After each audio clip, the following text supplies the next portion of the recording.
So a while. Um, I'm a school garden educator and have been teaching at various LAUSD schools for the last 5 years with a nonprofit called Enrich LA. We all obviously recently got furloughed, or I won't say even furloughed, but just let go because the school's closed and the program is kind of in limbo.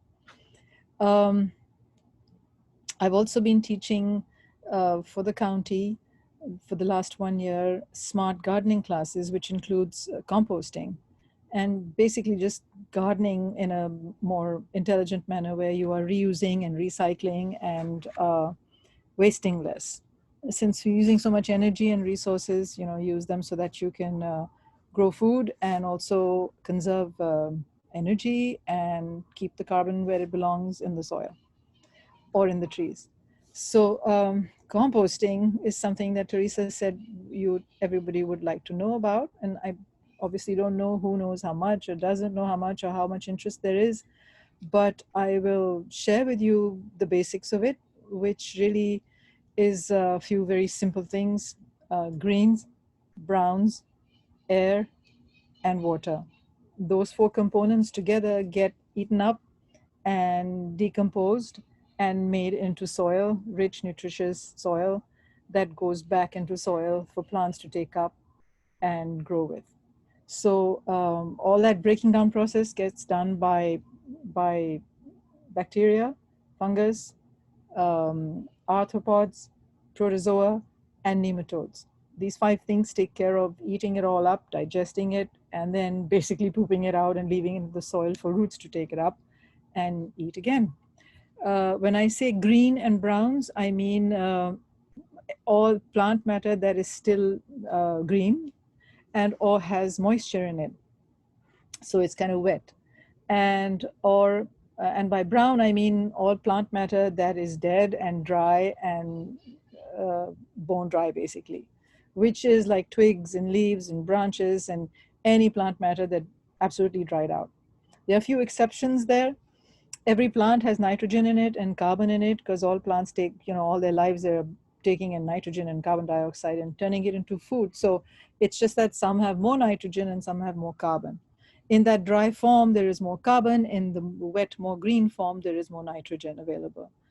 Um, if you have any kind of plant matter that you are throwing away, you put these greens and brown components together in a ratio of, to keep it really simple, 1:1, 1 part green to 1 part brown. But to make it a little more specific, 1 part green to 3 parts brown. You mix them together, you kind of layer them up like a lasagna.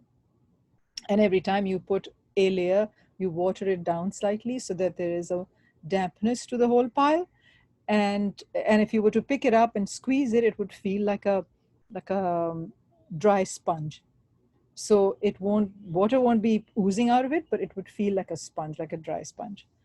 And you just keep piling up. The last layer that you should always be a carbon layer. In other words, a dry plant material layer, because that absorbs moisture, that keeps the smells away, it keeps the bugs away, it keeps the critters away. And if you are very keen on making all of this become compost fast or sooner rather than later, then you turn it every few weeks, every 2 weeks, maybe 3 weeks. You turn this whole pile around so that oxygen kind of moves around in it, and so that all the microbial activity actually revs up and things start to decompose faster. If you don't care less, you just keep piling it up in this 3:1 ratio and leave it alone. And in time, you will see your pile shrinking. And from the bottommost section of it is where your leaves and whatever else you've thrown in there, you won't recognize it anymore because it'll look like dark brown coffee grounds. Coffee grounds brings me to the fact that coffee grounds are also part of this nitrogen carbon composition. However, coffee grounds are considered nitrogen because it's complicated, but it's wet. Let's just put it as simple as that. It's still got moisture in it, and coffee brings more nitrogen to that pile than carbon, and it's great for your compost pile. So are tea leaves, um, And so are eggshells. They are a category of their own, not the egg itself, but the shell. They're high in potassium, high in calcium. And so you throw as many of those in as possible too. But you make sure that you crush them when you throw them in, because they don't really break down too easily to become available to the bugs to eat. And also, what else? So in this brown pile, maybe somebody should ask me some questions about what is brown, and then I can rattle off what all is brown. The only thing that I will say is you don't put egg, you don't put any dairy, you don't put any meat in this pile. For two simple, not that dairy and meat don't decompose. They will also decompose and become compost ultimately. But they bring critters, and they bring vermin, and they bring other curious four-legged creatures to dig through your pile and mess with it. And you don't want that. And for all the proteins to decompose, meat and eggs and all of egg and yogurt and butter and milk and all of this to decompose has a whole other method of doing it. It needs to be fermented first. That method of composting is Bokashi, and that's a whole other advanced level. We can always go to that one of these days. But in this simple pile that you're making at home, you just go with browns and greens and browns and greens, and make sure that you turn it from time to time so there is plenty of oxygen. It gets aerated. How, I don't know if I'm going too fast, Teresa. Stop me if I am, because I know we all have about 10 minutes to speak and you want to leave it open for questions. Am I going? Oh, yeah, it's fine. You're going fine. Oh, Yeah, there's not really any strict time limit. So okay. I would Okay. imagine, yeah, you would need more time, and that's completely fine. And I'm not sure if Clem joined yet. So yeah, you can, yeah, as much time as you need. Okay. You know, Thank you. and all the participants, if you have any questions, feel free to type it in the chat, and I'll read them so that Taher can answer your questions. Thank you. Yes, that would be helpful. Oops, where I lost you. Oh, there you are. When you start this pile, start it in a sort of a shady, cool part of your home, so that direct sun will dry it out too much, and then it takes longer to decompose, and that's it.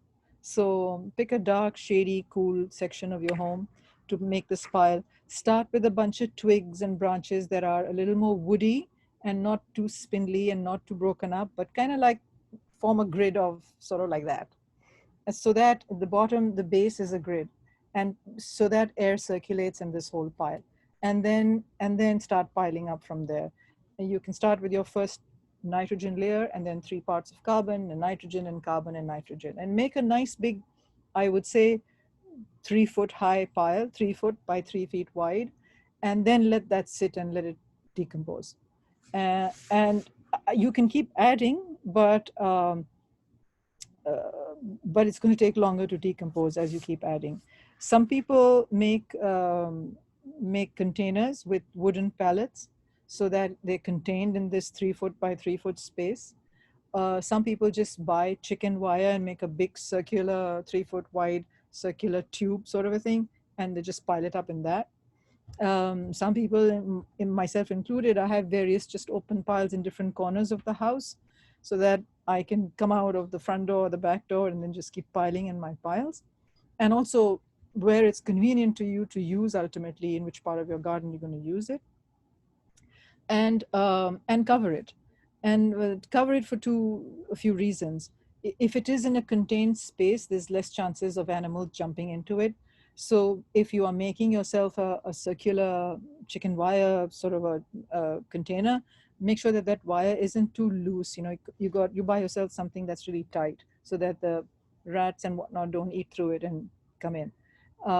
Similarly, if you're using pallets to make yourself a 3 foot by 3 foot container, make sure that you line the inside of the pallet with some kind of chicken wire, so that creatures don't get in. 4-legged creatures, 2-legged creatures don't jump in there.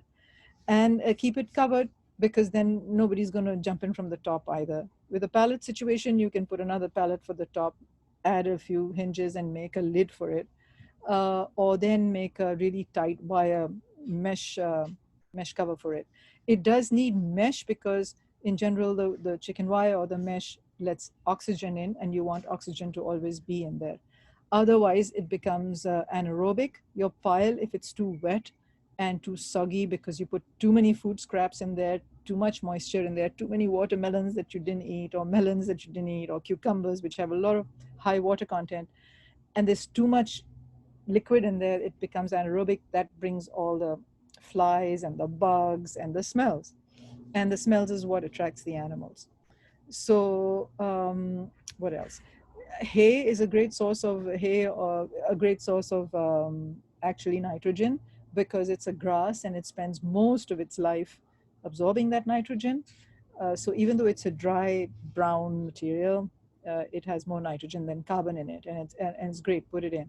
If you have access to any kind of animal manure, cow, horse, rabbit, tortoise, snake, uh, sheep, goat, chicken, of course, all of this is absolutely wonderful for your pile.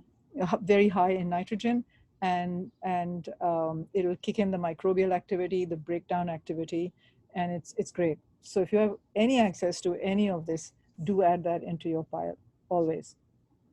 But do not let the cats and the dogs pee and poo in your piles, which is also another reason you want it covered and you want it sort of protected, because you don't want the cat to go in there and pee in it. Cat poo and cat pee and dog poo and pee are extremely poisonous and not good for the human body or even for the plants. They'll just burn it. It's too high in nitrogen and other things. So that's about it. It's really, really simple. It is a science, and you can all just go into it. If you really get into it, then you can go into it and make, really discover it as a science, but as a very simple method of not wasting anything, not throwing anything away. Your green waste bin should actually always be empty unless plants are diseased. The only time you won't put in any green material that is in your compost pile is diseased plant material, vegetables or whatever, anything that has some kind of bad disease on it, leaves and flowers, just cut it and throw it away. Don't put it into your pile, because you'll carry that disease into your compost also. So other than, and so you'll see the difference. It make a huge difference.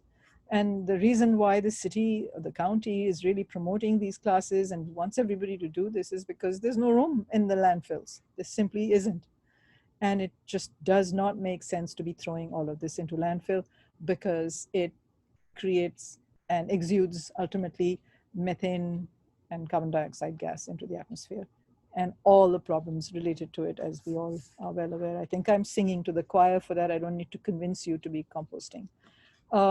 Many of us live in small spaces and we live in apartments. And for those of us who do, it's vermicomposting is really, really very efficient way to compost, because not all of us have trees and leaves and tons of grass and tons of green material and tons of brown material, but we all eat food, and we all have food waste that also then either goes into the trash and ultimately into landfill. So I would say, for all of us who even have homes and have spaces, I would do a regular compost pile. And I would also have, I personally myself also do a vermicomposting pile, in which you just have green material, which is your food scraps, without all the dairy, without all the meat product, just all the rest of the food scraps. And you pile them in a box that has some holes in it, so there's oxygen, keep it covered. You throw in a bunch of red wriggler worms that you can buy, a handful of them. And those worms, their whole entire business in life is to eat, to poop, and to make babies. And that's all they do. They just keep multiplying and multiplying, and they eat and they eat and they poo and they poo, and their poop is called worm casting. It's really a fantastic source of food and nutrition for plants, because the worms have done the digestive process already. They've already digested all your food scraps and converted all the nutrients that are in that food into plant available nutrients. and then a handful of your vermicomposting goes a long way in your flowers, in your fruit, in your vegetables, in your garden. Vermicomposting is a whole other way of doing it, and I'd be happy to do that next Friday with all of you. If I can figure out how to show you the vermicomposting bin, of course, all of you can Google. There's tons and tons of DIY versions of it. If you attended the city's free smart gardening classes, you can buy a vermicomposting bin for $60. It's a three-tiered bin, so you can make like three tiers of it, and also a container in which you can do your yard waste composting for, I think, for $40 the city sells it. And I don't have a link right here to give you, but they have a class coming up. If you did smartgardening.org from the city of county of Los Angeles, I think their next session is sometime at the end of July, possibly next week, which it'll be their first online session. Thank So you, Tahari. There are a few questions I let wanted me to make look at the sure we get to, and Clem just hopped on as well. The first question is, did you say we stop when it reaches 3 feet high? just so that you allow, you don't have to stop, but if you made yourself a 3 foot high container, with pallets or with chicken wire, then you don't want it to overflow. You just make sure that you stop there, keep it covered, and then let it cook and let it sort of do its thing and decompose, and then just keep adding to it. Okay, thank you. Next question is, can you use grass cuttings instead of hay? Yes, grass is considered nitrogen. It's still green. It's not a matter of instead of. You can use both in the same pile, the dry or the green. Both have high nitrogen content. The thing with grass is I use it in a compost pile that I make for my ornamental stuff that I don't eat, or shrubs or big trees. For that, I will add grass in my compost pile because I don't know what the grass owners are doing, what they're feeding it, what pesticide, insecticide, whatever else they're spraying on it. So if you were a purist, then don't mix it up in your food compost. Mix it in all your other stuff compost. But yeah, grass is fantastic. It'll make everything break down fast, and it'll heat up your pile. Yeah, I didn't mention this, that also buy yourselves, if I could show it to you, let me go dig it out of the garden. If you buy yourselves a compost thermometer, it's a very useful object to have, because you stick that into your pile in the center of your pile. It'll tell you how hot your pile has become, and it should be between 120 to about 150 degrees Fahrenheit, at which point you know that your material has decomposed and that all the bad bacteria, all the bad pathogens have been killed, essentially. If it goes up above that, above 150, 400, and let's say above 150, above that, you're also killing the good bacteria and the good everything else. So then you need to cool down your pile. It's gotten too hot. And the way that you do that is also by just turning it around. It sort of instantly cools it down and brings the temperature down. This is, I don't know if you can see, but this is what it looks like. It has a long stem, and you kind of stick it right in the middle of your pile, and it tells you what the temperature should be. So this green area is how, can you see it clearly? I don't know. Yeah. I think I'm holding it upside down or something. So let's see, what else? Okay, another question is, what is the deal with compost tea? So the deal with compost tea is, once your plant matter has decomposed and it looks like dark brown coffee grounds, essentially, you put them in a little baggie into a muslin bag of some kind, and then you fill a 5-gallon bucket of water. That's the way I make my compost tea. There are other ways of doing it. I put it into this bag, and then I just kind of turn the bag round and round several times in this water, sort of agitate the water with oxygen, and also the sort of like a tea bag, it mixes in this water, and then I use that water on my plants. I also put it into a spray bottle, and then I spray my leaves with compost tea, because that helps the leaves with their process of photosynthesis, as well as keep the bugs away from the plants. So that's one way of doing compost tea, but there are other ways of doing compost tea. Compost Tea, which again I would suggest you Google it, because people have a oxygen pump in which they pump a lot of oxygen into this liquid mixture of compost and water, and that is what they use. But I don't spend I don't do all of that. I just put it in a little baggie and I turn it around a whole bunch like I'm making soup or something, and for about 5 minutes I turn it around, and then I use that and I spray everything with it. Okay, thank you. Next question is it possible to compost yard waste without food scraps? I have a warm bin for the food scraps. Yes, yard waste will go into your this pile that I'm talking about. Let's call it hot composting. And food scraps can also go into that same pile, but food scraps are great for vermicomposting. So, sure, you can put some in here and some in there. Some in your purely into your vermicompost bin and some in your yard waste bin. Um, what I also do is I take a bunch of I keep my eggshells separately. I collect my eggshells separately. We tend to eat a lot of eggs, and so I wash them. I wash the shells themselves, and then I fill a big giant jar with them. I crush them, always crush them, and then I fill the jar with them, and then fill the jar with water, and let it sit for about 3 weeks. Close it tight so that I just keep it shut tight, and then I let it sit in this, and then that water I put in a spray bottle, and I also spray my plants with that. It's a high and instant source of calcium and potassium for your plants. And then I throw all the crushed shells into the compost pile or into the vermicompost bin, one of the two. Wow, thank you so much, Hooray. I'm learning so much. It's Another question Yes. is, do the leaves we use need to be fully dry in order to carry nitrogen? No, no, no, no, no. Dry leaves, wet leaves, dry leaves, all leaves will work. Just be sure that you don't have diseased leaves. Stuff that has disease on it, don't put it into your piles. Throw it away, sadly. Okay, next question is, how do we harvest it? how do we harvest it from, Harvest. how do we harvest it from home compost? Oh, I guess the Oh, liquid organic. let me see. Are maggots okay in vermicomposting? No. No, they shouldn't be in there. Maggots, as far as I know, they shouldn't be there. I don't know why they came. Maybe it's too wet.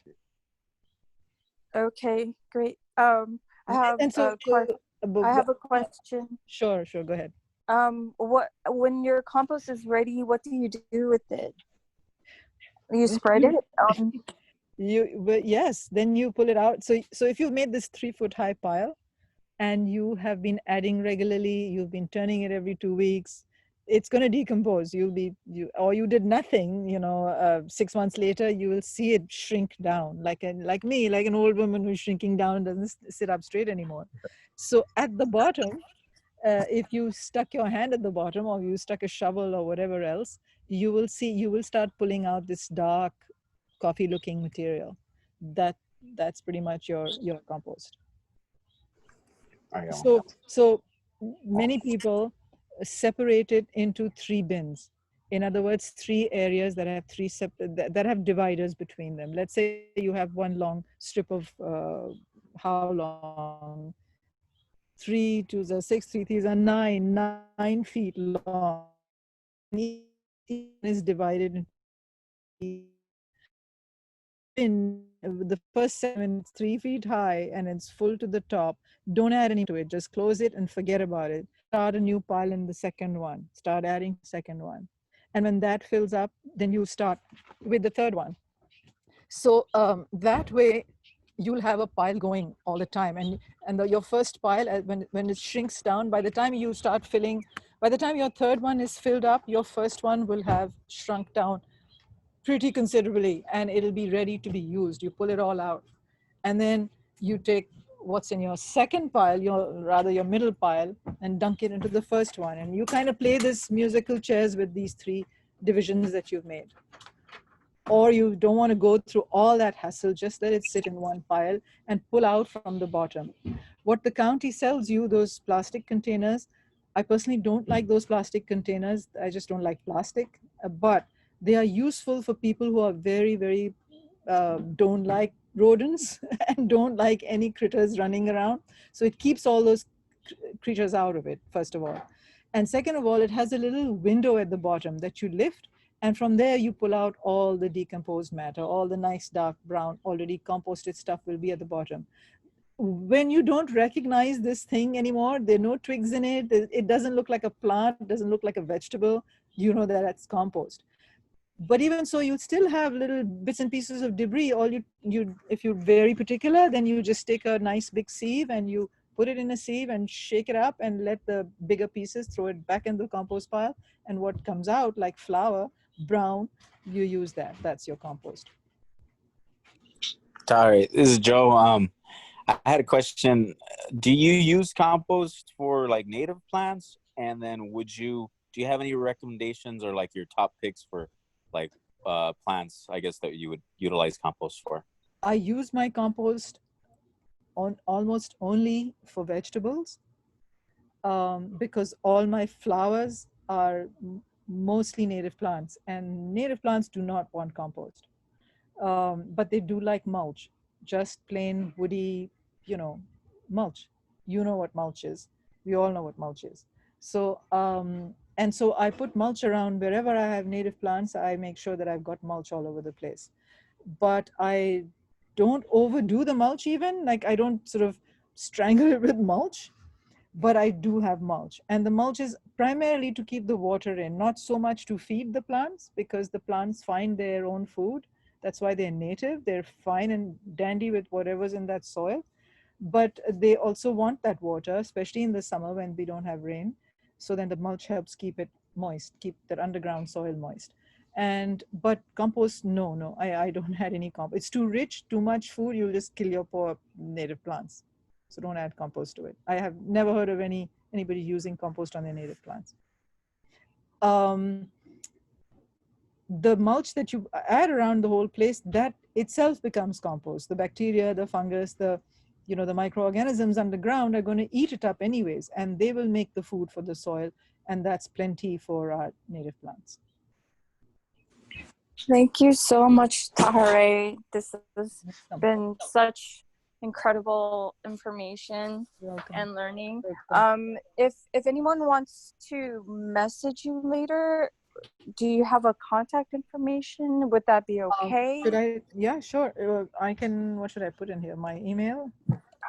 Sure, whatever you're comfortable with. I think that would be really amazing for us, and we really appreciate you sharing all your knowledge and support, and it's very empowering. You're most absolutely welcome. I'm really happy to do that. And Clem, I'm glad you put LA Compost in there, because that's really cool. If I can, for next time when we meet again and we talk compost, I had a few things that I picked up in New York last summer. Earth Matter is this place where they do a lot of composting. And they had a very simple brochure on vermicomposting. Teresa, maybe I'll send you pictures of that and you can upload it to wherever everybody has access to it. Yeah, and if you're open to it, we would love to have you back again sometime, and maybe next week even to talk about the vermi composting. Mm-hmm. Yeah, we really appreciate it. Thank you again. And I'm glad, Clem, you're able to join us, and like to invite you to speak with the group, wherever you can add and share knowledge about composting. Be greatly appreciated. Yeah, I don't know. Maybe I can just show you what I have at home and see like nothing's perfect and things are just always in motion. And so just let you, like, I'm part of this co-op that has 3 other houses, and every house has varying different compost systems. Some are, more passive, some are much more well built. So ours is a little bit helter skelter, but here it is. just show you what we got going on. So if everyone can see, it's kind of janky, but we have this bin we got from one of the houses. As Tahire was saying, this has helps with, you know, rodent. Also, if it's hot enough, rodents won't get in there. So I guess this would be the first phase, and then you know, usually just like should put more carbon on top of it. Carbon helps as a kind of like a carbon filter. Oh yeah, it's warm. It's happening. Things are happening. Ooh, got that smell.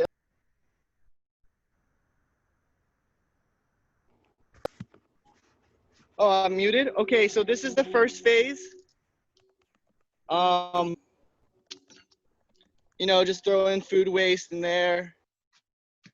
Try to have a carbon layer on top, as this is all dried grass. Again, carbon layer helps with the carbon filtering of the stank. And then so the first floor. And then this, so this is like on the bottom, you have like natural stratification, sedimentation. It's hollow in here. We were like just digging some out into the second phase. And the second phase compost is kind of like chilling. It's kind of really large. And so under here, it's funny because I drank a little bit too much the other day, and you know, I'm composting the result of that partying. It's in here. Oh, it's all cleaned up now. Oh gosh. So this isn't as warm. This isn't as lit as warm. So, you know, this is like thermophilic, or not, no, mesophilic, but it's not finished, you know. So you can see some mold growing. Doesn't smell too bad, but oh yeah, beer hops. That's right. Beer hops smells amazing. We team up with brewery waste. You know, go to your coffee shop or your local brewery. You know, those are popping up everywhere these days. And a lot of those brewers, they don't even like have a like stream for their spent grain, which is all the malts and stuff, all the grains that you know, they just boil it and then they have all this grain left over. You know, they make dog biscuits out of it and stuff. Wow, it's pretty warm. So I guess it's pretty warm in the second phase, but I don't know. We usually sift it. I don't have a good enough product. We don't have like as tight of a operation here. And then this is new. We added vermiculture. We got some red wigglies in here. Try to shade them out. This is different. It can't get as warm. And we try to shade it a lot more, but you know, there's like maggots in here. Super gross. Gross. Jeez. They are maggots. All right. But hopefully the red wrigglers are in here. It's kind of getting warm. I don't want this to get warm. If it gets past 85, the worms are gonna run away. So this has actually got too warm. Darn it. You know, it is really warm. Oh, so yeah, maybe I'll redo the verma compost. But that's it, y'all. And I'm also doing like community composting, and it's really great to start at the home and try to scale up to a community hub model. So like LA Compost is trying to create like drop-off locations and also like places where, you know, there's more larger scale composting, and maybe even homes can act as a hub. You know, residences that have larger land, they can just connect with the people around them. You know, like if you have a really good, forest floor. If you have a really good network, and you have really good composting operation, you can even start sourcing compost from your neighbors and helping your, yeah, there we go. You can even like, yeah, spread the knowledge and share the land. So that's all. We have 3 other houses that have much prettier systems and with better schedules, but we're working on ours just a little bit, but you can build them out a lot more with cinder blocks and just make them prettier. There's like a bunch of building material that I could be using. Bikes. Okay. Oh, wood chipper is really good. All right. I don't know where it is, but we're gonna be using it soon to just get some more carbon material. So collect the leaves on your outside on the streets. That's what we do to get more carbon. So thank you. This is the home composting at Palo House in Pomona, and feel free to follow Food Cycle Collective. We do bike powered food scraps collection. So we go around on our bikes and pick up food waste and bring it to composting sites. But good luck with the home composting, and looking forward to everyone being like an amazing food waste warrior. All right, thank you. Thank you, Clem. That was great to have some live composting for everyone to see. Okay, so we are going to move on to soil regeneration. Again, thank you, Tahare and Clement, for sharing your knowledge on composting. I learned so much. Okay, I'm going to be sharing some photos, some sort of case studies to show you how we regenerated some land.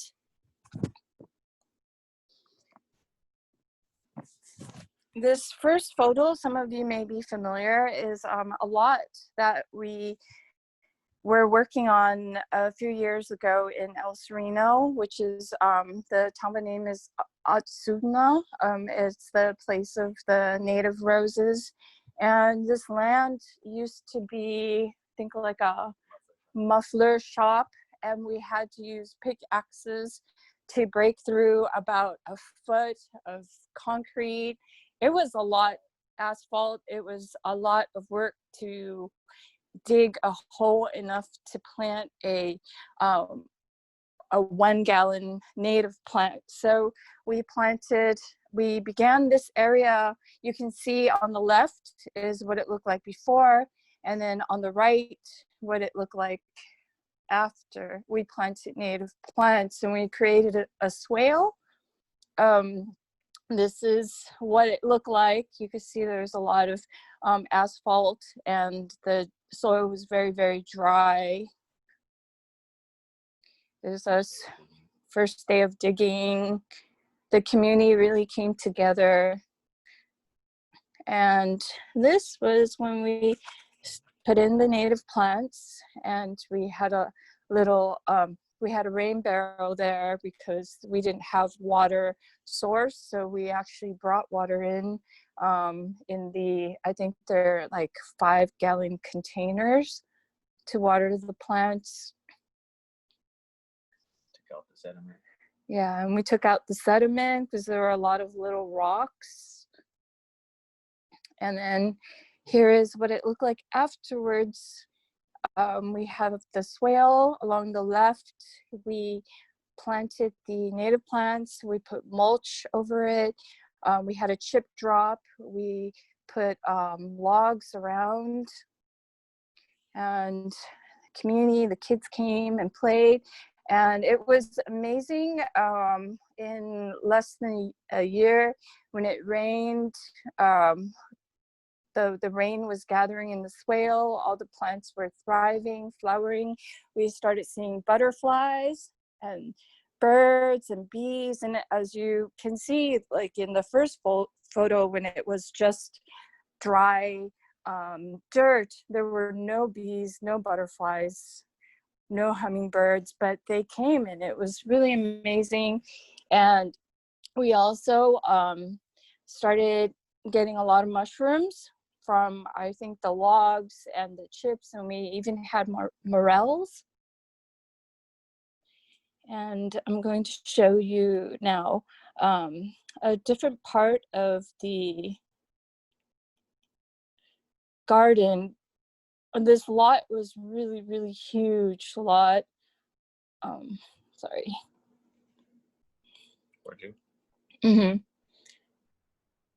So this is another part of that lot. So again, the ground is very packed, it's very hard. We're breaking through it with pickaxes. And this is the community coming together, digging a swale. And here we planted food. We created Hugo cultures and little growing beds. We did some straw food gardening, straw bale gardening, planted an oak tree. So these are examples of how we regenerated the soil there. Because after about a year, the soil was just really, really different from how it was before. It was sustaining life. So that's a huge thing that native plants contribute to when you plant native plants, and it starts to really regenerate that soil. So the following pictures are examples of soil regeneration in the neighborhood and on curbsides and gardens. So this is Alhambra, and it's an apartment that belonged to one of our friends, lived right in front of this area, and his landlord said, yeah, go ahead, you can plant plants. So the photo on the left is what it looks like after, and this is in less than a year. So as of today, it's been less than a year, and the plants now are already flowering and having seeds, and it's great. So on the right is when we first planted, and again, less than a year. It's amazing. And this is Cypress Park. So it's kind of showing, this is the first day, it was the process. So we're sheet mulching and putting in the native plants. This is in Boyle Heights on a curbside at, next to Boyle Heights Art Conservatory. We pulled out a lot of lawn, a lot of grass, and we sheet mulched it and planted native plants and put a little growing bed. Our friend Michelle, she's stewarding this land with a group of people, and we support whatever way we can. So this is what it looks like now. And here are some recent photos. So this was, I think, just like a weekend or two ago in Covina. So the top photo is what it looked like before. And the bottom, we planted a bunch of native plants there, sages and flowers, and we put mulch over it. So really looking forward to everything growing. And this was our most recent, and this was actually yesterday in Atwater Village. So it's curbside, and we pulled out the grass. We put cardboard over the curbside, and we spread mulch. So, and we'll be planting native plants. So just wanted to share, this is a process of soil regeneration, and a lot of native plants actually clean the soil, and they can also clean the water. If you have any questions, feel free to type in to chat.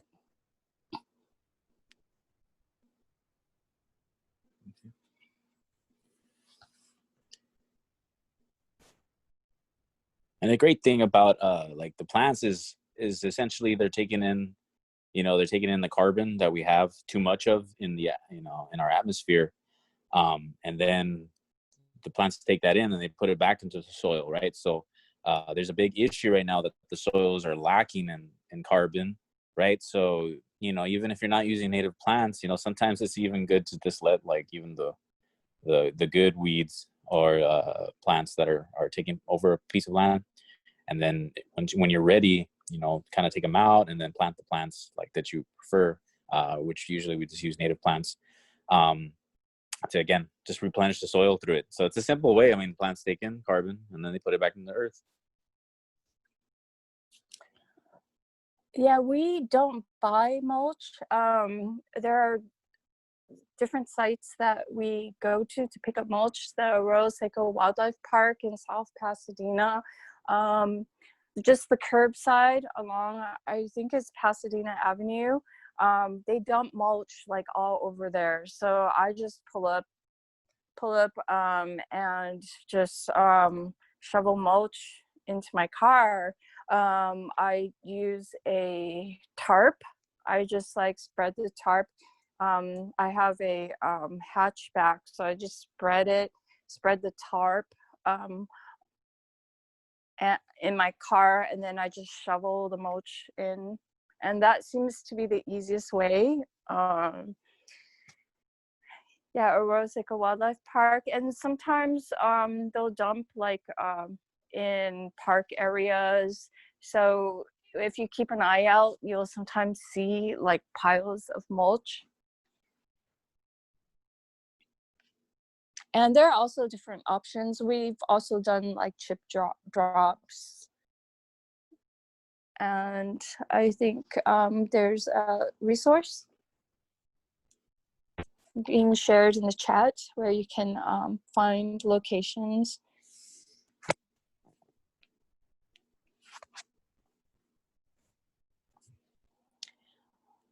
Okay, any other questions before we move on? Okay, so great. I'd like to, if you have any questions, just message me or us, Joe and I, at Regenerative Collective, and we'll be happy to help as much as we can. Right now, I'd like to invite Karina to share about soil regeneration.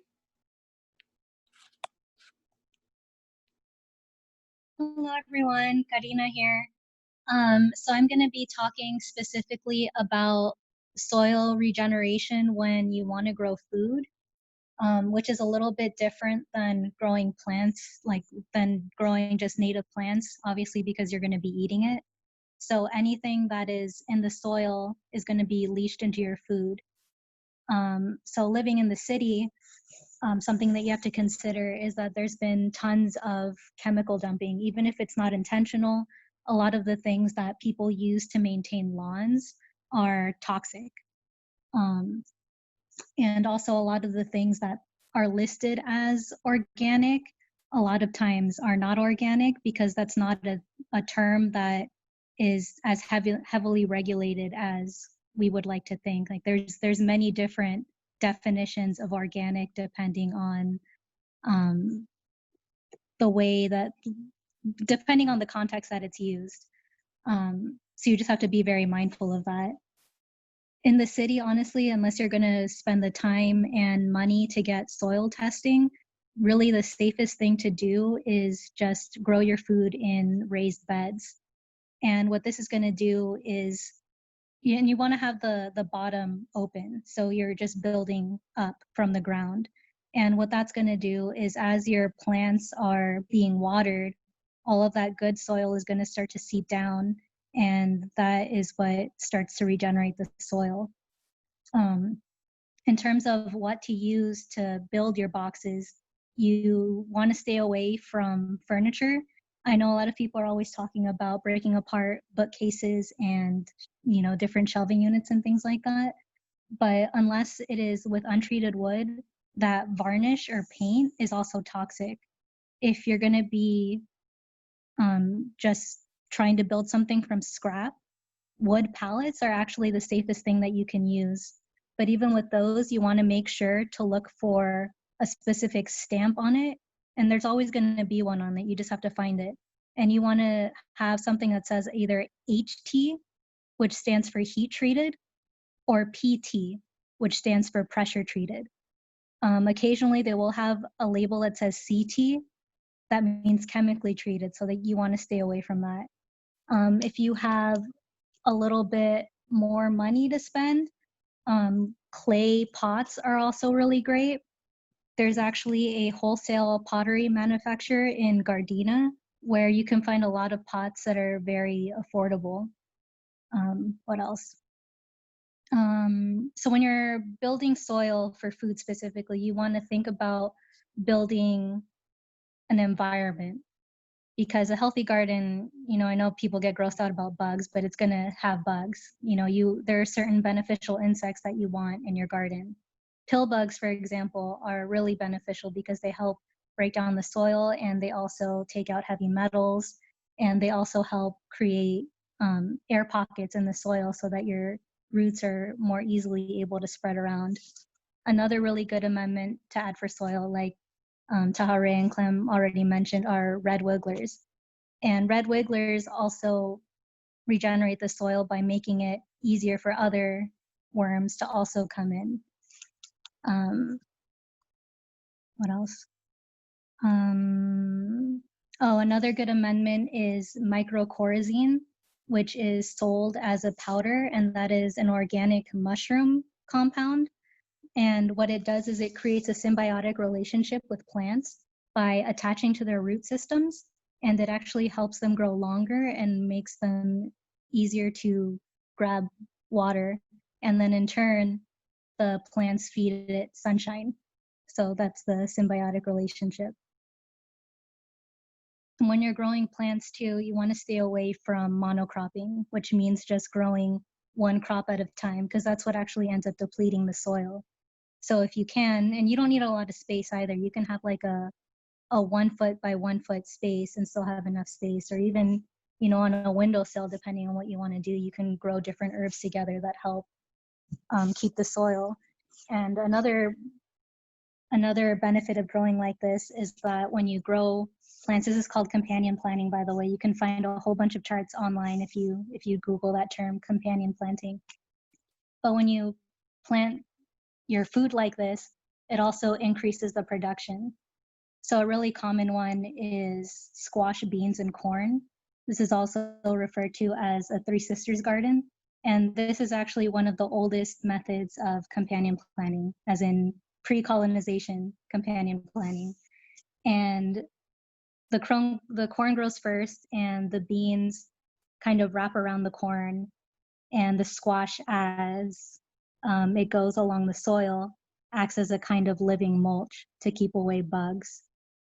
And also, if you're building soil, you also don't want to throw away anything. So anything that you trim off the plant, you're going to want to lay down on top of the soil. So as that breaks down, that's also bringing nitrogen and all of the nutrients that plant originally took from the soil, and it's going to put it back. But yeah, that's I know I kind of went through a lot of information really fast, but I just wanted to leave room for questions, because I know people have different space concerns and different resource concerns. So if people have any questions.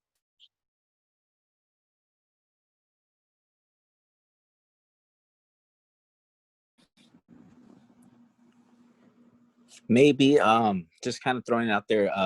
I know that certain areas, like in our own communities, maybe start thinking about what are some impacts or what are some conditions that we are dealing with in our own communities, and if there's a chance for us to kind of like share any like tips or tricks, like specifically like in East LA, there's a lot of lead contaminants in the soil, from years of like building things with like lead inside of it, that's many folks still have to deal with today. So if there's any tips or advice, that'd be cool. Pill bugs are actually a really good one for that. But like I said, anything that's going to take time. You put pill bugs in your soil, it's still going to be 6 months to a year before that is, able to be safe for food. Which is why I always say, if you're not going to be able to have time to do soil testing, you really should just stick to raised beds or container gardening, just for your own health safety.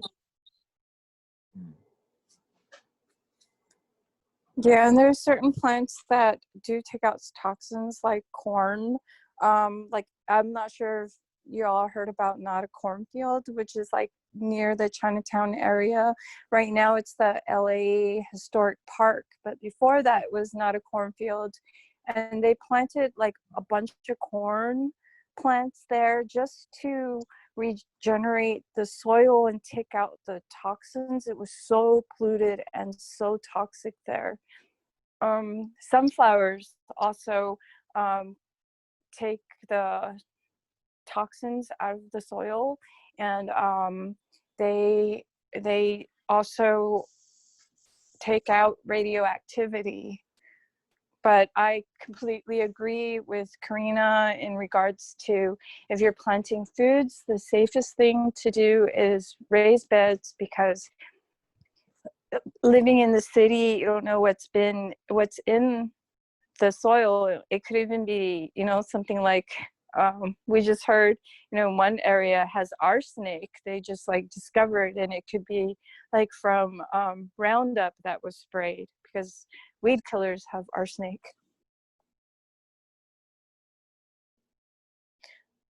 Yeah, even something as simple as like Roundup is really common to use. That'll actually stay in the soil for 7 years. Yeah. So so there's, even if you've been living at a place for a really long time, I mean, things could be there for literally decades.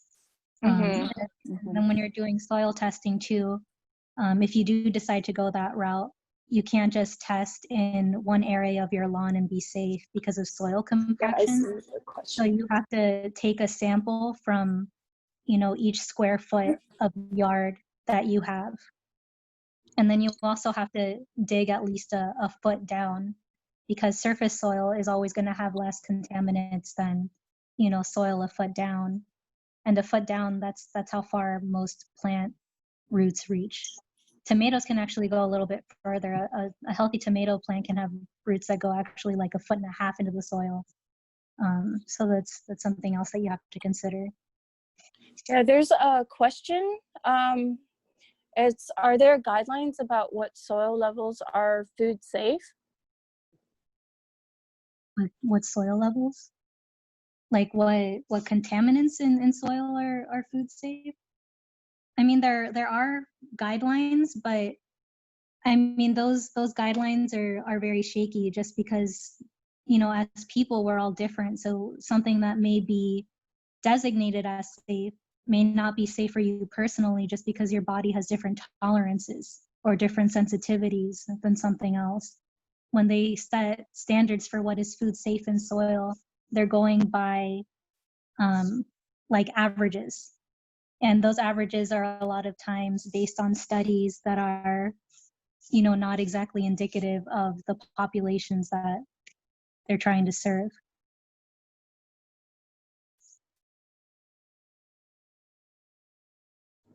Thank you. I think Joe had some comments or questions.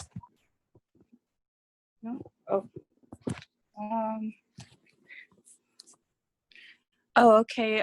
Veronica says that she has an open compost pile and 2 vermicomposting bins in Glassell Park on her property at El Huerta. That's her IG. I think if anyone needs a compost hub drop-off, she says she'll gladly take it and share the crops.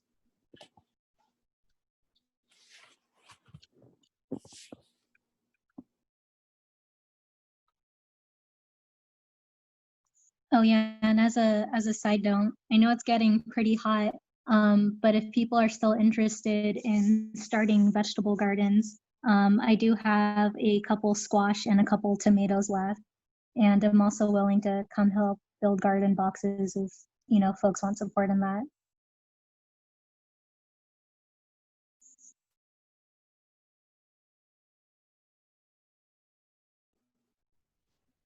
And for folks like that are in the East LA, San Gabriel Valley, or Northeast Los Angeles area, we've been given a lot of donations of native plants. So if you have space or no space to grow, or you're kind of seeing like a patch of land that needs some love, hit us up, because these plants need homes. Though it's not the ideal time to plant, we've had many experiences too for the native plants to survive throughout the summer. So feel free to message us at Regenerative Collective Instagram.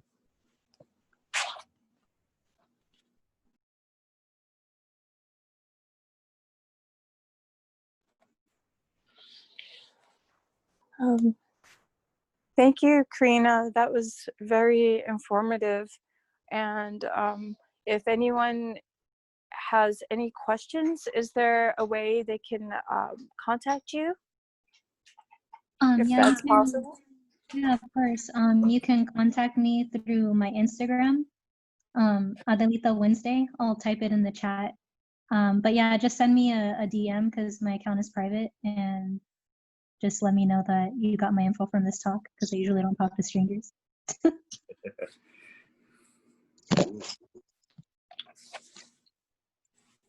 Cool. All right. So I guess Tahare or Clam or Karina or Teresa, if you have any like lasting comments or remarks or any other things we might want to dive into, we can have time for doing that. Or if we're done here, we can end the conversation too.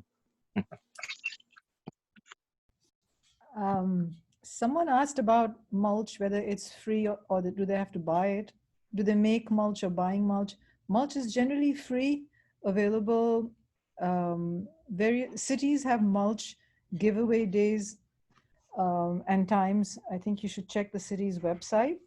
And also arborists in your neighborhood, whenever you see one driving around, just ask them. They have to pay money to dump their mulch in the landfills. So mulch can be free. I don't see why you need to buy mulch. And you don't really make mulch unless you live in a home where there's a lot of leaf litter, tree litter, woody material litter, and you have a shredder as well. Then you just shred up all the leaves and the twigs and the branches, and you make mulch that way.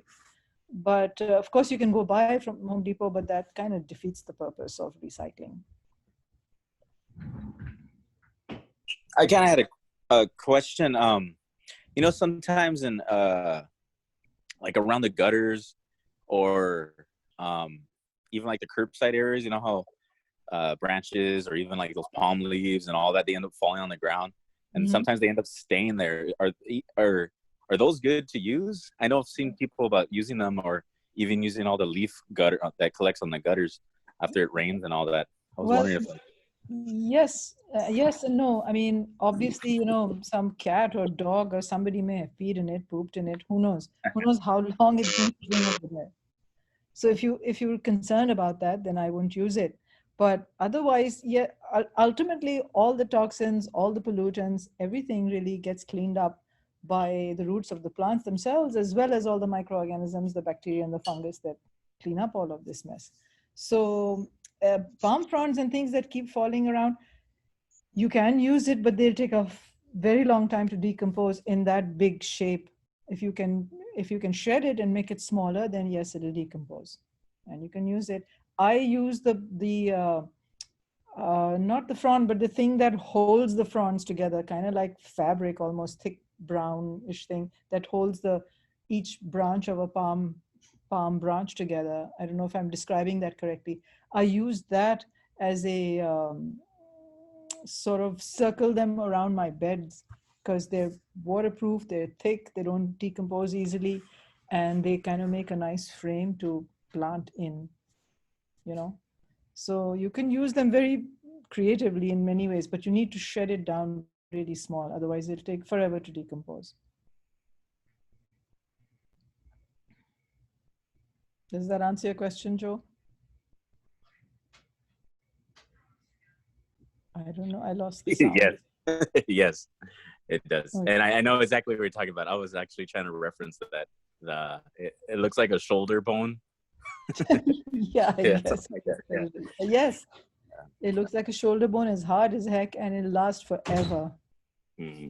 So yeah, use it creatively. I mean, whoever you guys, I'm sure many of you are artists, and you can, have fun in your garden with all of this stuff, with your compost piles, and create it, make it interesting, make it so curious that people come and ask you, what's that? And then you can tell them that's the compost pile.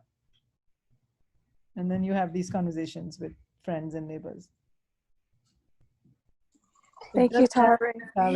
It doesn't have to be boring straight lines ever. Thank you. We also started a little composting support group. And if any of you feel like you really need that support, to have like a group there where you can throw questions. Clem's on it, Karina, Joe, Tahare, and I. Send a message to us at Regenerative Collective, and we'll add you to the group so that you can get the support. Yeah.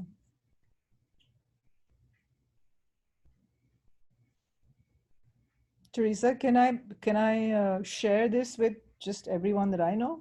Yes. Oh, Okay. the group. Yeah. Yes, definitely. Thank you. Okay. I'll do that.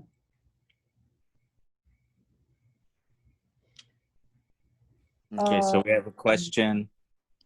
Or did you have something to say, Tyra? No, I saw that question. Go ahead. I think Okay. you might want to read it. Are there situations where we should plant in garden boxes versus directly into the soil? I was going to say that if your soil is highly contaminated, you don't know, unless you don't do a soil test, you really don't know what's in your soil. But in which case you build up and you build a bed and you go, 2 feet higher. Most people, you basically need 1 foot of soil to grow vegetables in. But I personally would make at least 2 or 3 foot high bed so that you have a good amount of good clean soil into which you're going to grow your vegetables. If you know your soil already and you know your soil is great, you've lived there for a while and you've planted all kinds of things in there and everything is good, then go straight into the soil, the ground itself. You don't necessarily have to have a raised bed for that. No. It's the quality of your soil that will determine whether you need to build up or whether you can just plant straight into the earth. But even so, if you're planting on a flat surface, you still need a good at least 1 foot of great soil into which you're going to plant your vegetables. Your question is garden. So, I mean, I'm assuming that you're talking about vegetables. Maybe my assumption is wrong. If it's native plants, then they don't need garden beds. They go straight into the native soil. Vegetables, then yes, what I was just mentioning before. And at some point, I think Teresa mentioned, I heard you say something about corn and actually sunflowers also. Sunflowers are absolutely fabulous for cleaning up toxins from the soil. And so 1 year, just throw in as many sunflower seeds as possible and corn as well, and let it become a big old jungle of corn and sunflowers and let them grow, and then cut them and then sadly throw them away because they have taken up all the heavy metals and everything else and cleaned up your soil that 1 year. And year 2, then you can start planting right into the ground, whatever vegetables you want. That's what we heard, I think, at Zapotepec Garden in East LA. Yes. They had used, it was a big old vacant lot, and they first planted a lot of like corn, beans, and everything. Yes. Just to clean up everything. To clean up soil. We have a question. Sorry, go ahead. If you have an address for that garden, and I know it's not public garden, but it is really worth a visit for anyone and everyone. They do just fabulous work out there. I don't have an address. I always kind of get lost. I do go there, but it's Sonal Drive, but I don't know what else in East LA. Veronica says, she said, I used raised beds at first because I have gophers in my yard. I'm now trying to solve that problem by getting owl boxes. I don't know what owl boxes are actually. Do you have solutions for gophers in your garden? Veronica, do you? Those creatures are not easy to get rid of. But I would say if you're growing in straight up, even if it's a bed, the first thing that you would do, well, the first thing I do is I put cardboard down to keep the weeds out. But then even before the cardboard, I would put like a good 2 inches of pebbles, not very small ones, not big gigantic ones, but maybe 2, maybe 3 inches of a solid pebble base, because that'll deter the gopher from making a hole and coming out and eating up stuff. And then I would put a mesh, again, I'd put a chicken wire mesh on top of that. And then I'd put my cardboard, then I'd put mulch, and then I'd put soil. And that's kind of how I would go about it. And even then, I don't know if there's great success with those gophers, but at least those pebbles, the stones at the right at the bottom, will hopefully keep them away for a good amount of time. If I'm correct, I'm not advocating for this plant. In fact, I want people to rip them out anytime they see them. But I heard like a lot of folks were planting castor bean to get rid of like any kind of mammals, because the seeds or whatever are poisonous. So I've heard of that being used. So if you come across that online or whatever, castor bean is super invasive. Yeah. And yeah, I want to respect the other animals if I can. I don't know, Joe. I wouldn't use it. It's they're trying to get rid of the castor bean, so it kind of defeats the purpose by planting more of them, just so somebody gets poisoned. Yeah, take It's them nice out. to poison the animals, honestly speaking. It's best to deter them. Yeah. Somewhere else instead of just keep killing them. Yeah. And we can see like with Roundup and just other sort of invasive and violent, techniques that have been used on the land. Someone asked, this is a random, but I almost picked up some free wood from railroad tracks for garden beds. I looked it up and found out most of the older ones are coated with creosote, which is deemed toxic for plants and other life. I didn't pick these up. What do you think of this? Absolutely. Don't use them. Use them to for stuff where you're not growing things that you're going to eat. You can use them to make little terraces where you need to make terraces to hold back hillsides or something, but not specifically to make vegetable beds. Yes, the old ones are coated with toxic, poisonous stuff. Throw them away.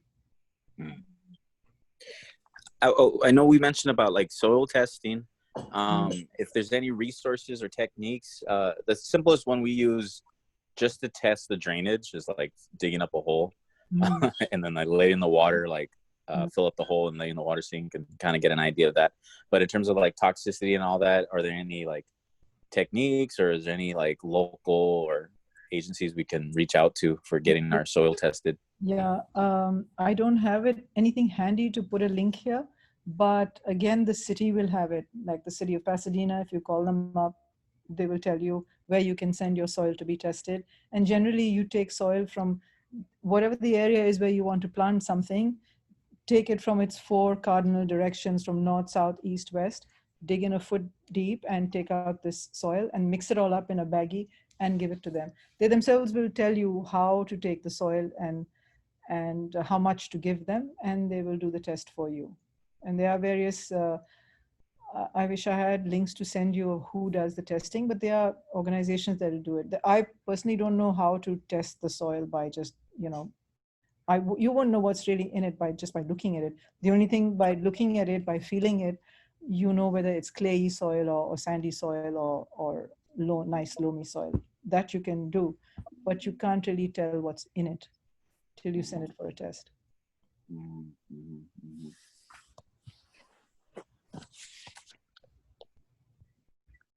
All right, awesome. Thank you. I know we're all trying to learn this, and soil health is really correlated with our overall health as community members. Yeah. All around the world, if the earth is where we live on if it's not doing so well, then we're not doing so well.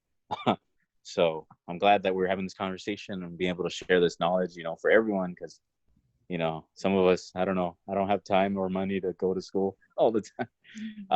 But I'm happy to meet people like you, Tahare, and Clem, Karina, and Teresa, who we all just kind of grow together in many ways than just the plants. Yeah, Yeah. that's the case. I want to say for all of us, if there's one way to clean your soil and to regenerate your soil and make it healthy, is simplest way is mulching. Because primarily mulch is wood, and wood brings in fungal activity. And I can't say enough good things about fungus and the mycelium, which is not the fungus. The part that we see is the flowering part, the part that we eat, or the part that's poisonous to eat. That's the fruiting, flowering part on top. But what's underneath, what's in the soil, they look like kind of like my white hair, and it's all jumbled up if I hadn't combed it so nicely. It's like this white thready stuff underground, and that's mycelium and mycelial hyphae, these stringy things. It's like a worldwide web that connects every root to every other root, and and it's through that mycelium, through those threads underground, that sugars are transported and are made available to the plant and shared between plants. And so when you mulch stuff and you let this nice woody mulch or leafy woody combination mulch be on your soil, all of this mycelial activity is happening, this fungal activity is happening underneath, and allowing plants to eat and drink and be healthy underground. So mulch is really, really important. And wherever you see pieces of wood, logs of wood, particularly the oak trees, are native oak trees. Those are really great for generating fungal activity and mushrooms to grow underneath and above ground as well. So let them lie around and let this fungal activity happen underground. Don't throw away all your wood. Randomly let logs of wood lie around. It brings health to your soil because of the fungal activity that happens around those pieces of wood, under those pieces of wood. If you let a piece of oak, branch lie around, 6 months later you kick it, you move it, you'll see for yourself all that white stuff underneath. And that's all great fungus. Oh, great, you have some photographs here. Yeah, it's really beautiful. Sometimes when I go pick up mulch, Yes. I already start seeing that mycelium, Mhm. that fungal activity, and I'm like so happy because I'll be bringing that to whatever garden that I'm putting it in, and letting the fungus continue to grow there.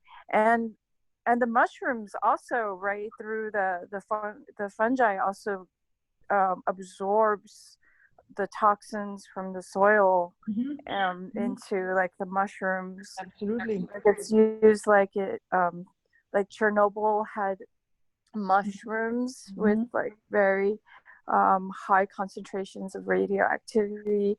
I think they use mushrooms after Fukushima to try to clean up that site too. We use something called Michaels. Joe's pulling it up right now. And that when we plant plants, and I've been seeing mushrooms pop up around plants. Well, if you sheet mulching and if you're putting a layer of cardboard and then a layer of mulch underneath all your beds, your fungal activity will start automatically. After a while, when you move the cardboard, you'll see all those white threads underneath the hyphae. Very simple things that are free and you don't need to buy anything from anywhere.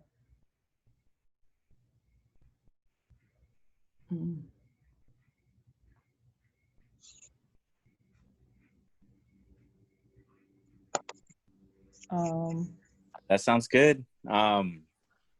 And like mushrooms and like are really like a bioindicator, I think, that the UN uses to kind of determine the health of an environment.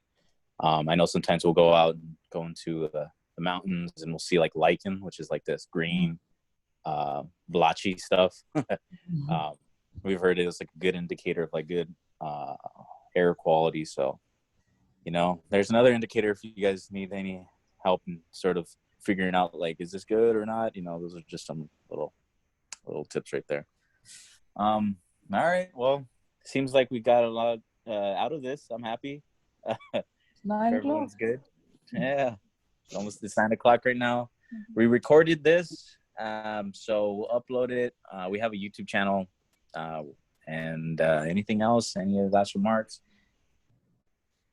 Joe, do you know how I can straighten my background picture? I have no idea. It's bothering me a lot. I'll take So it. thank you, everyone. Thank you, Tare. Thank you, Clem. Teresa. Thank you, Karina. Thank you to everyone who joined us tonight. And if you have any questions, feel free to reach out. I'm not sure if Clem, if you put your contact info, if you would like to, if anyone needs to reach out to you, you could do that. Yeah, and yeah, message us if you'd like to join our composting support group. And like Tahare mentioned, I think it's this Wednesday, there is a composting workshop, right? I have to check. I'm not sure if it's this. It is this July, in July, end of July. Yeah, we'll post it. We'll post it on our IG. Okay. So hopefully y'all could join, and hopefully Tahare can join us again and teach us about vermicomposting. Sure. I'd be happy to. Awesome. Thank you.